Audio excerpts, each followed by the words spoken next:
Question because I know that there's other people wondering about this as well.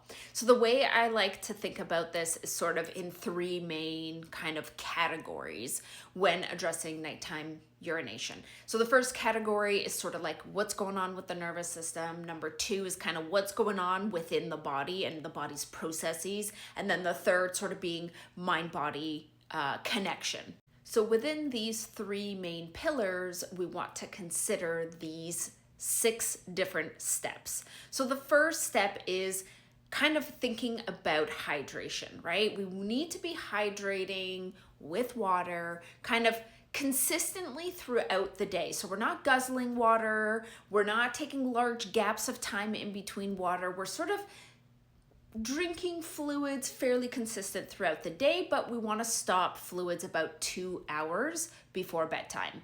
Sort of step number 2 is thinking about how you are using the washroom during the day. So what is your frequency like? How often are you going pee? What behaviors might you be engaging in? Like, am I peeing just in case?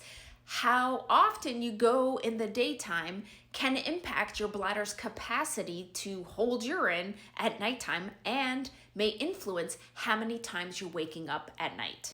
From a body perspective, you may want to reflect upon what kinds of foods you've been eating throughout the day. Are you consuming a lot of sugar? Are you consuming a lot of salt? Are you consuming foods that perhaps may be a bladder irritant?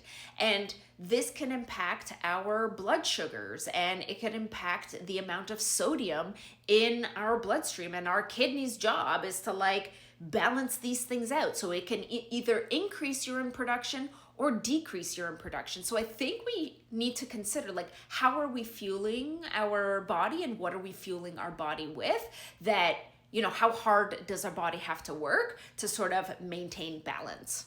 The next step is moving your body. This can be really helpful to, optimize the food that you've been eating throughout the day.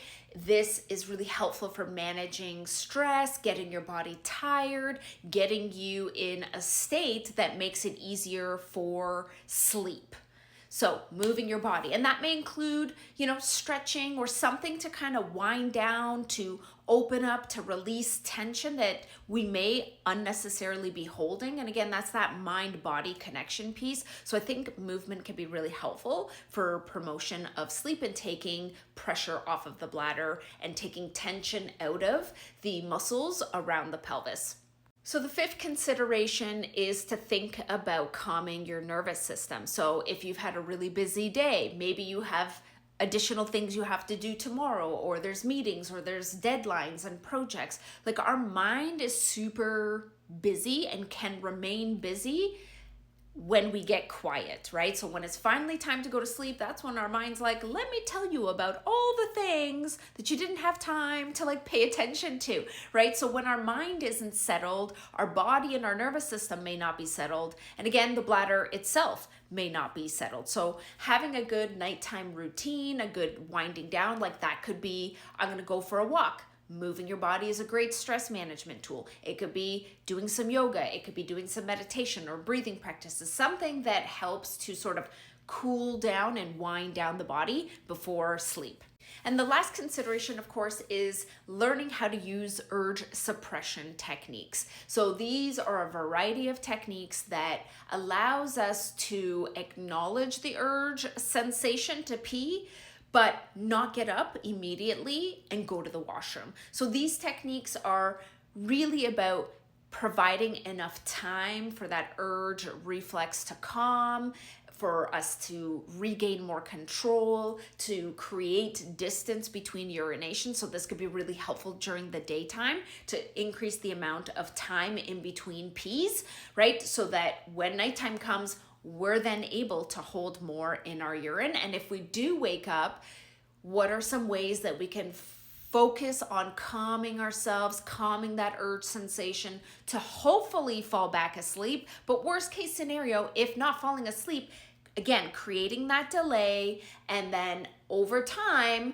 right, the delay that we practice in the day and in the nighttime helps us increase the number of hours that we are able to hold our urine. And if you're looking for some resources to support you to get started, I have a free bladder meditation that you can download through the link in my bio. I have a free mini bladder training that teaches you some urge suppression techniques and teaches you a little bit more about urge sensation. And stay tuned because I will be releasing an ebook specifically for bladder urgency, frequency, and leakage. It is coming soon, so be sure to be following along my page because I have a ton of new and exciting things coming down the pipeline.